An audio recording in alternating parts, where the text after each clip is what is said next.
So within Linnaeus, we've been developing our responsible pharmaceutical stewardship strategy, and obviously we've been working together on that, and specifically on the AMR campaign.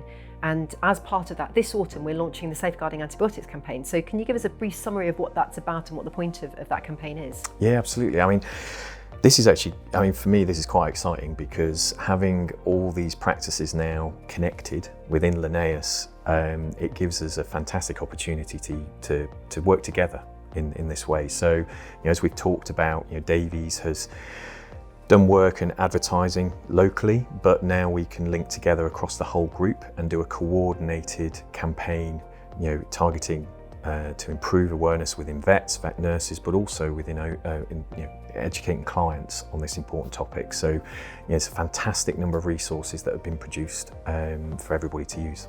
And those resources will all be within the Safeguarding Antibiotics DocuHub website. So we've got the client posters you mentioned, we've got associate-facing posters and lined up with the Protect guidelines. Yes.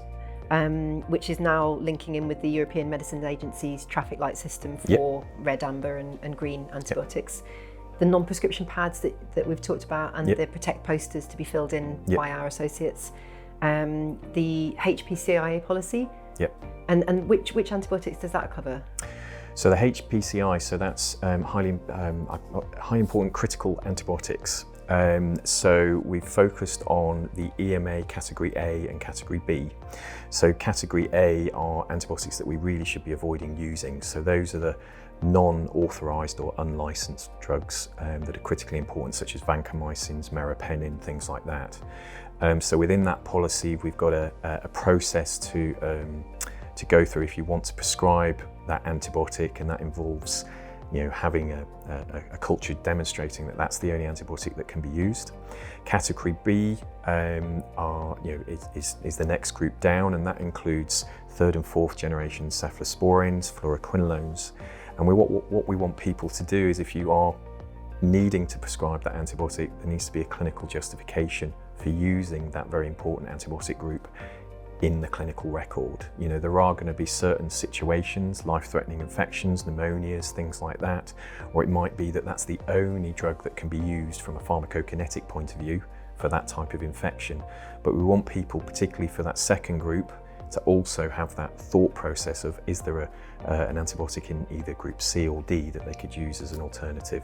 If not, they've justified why.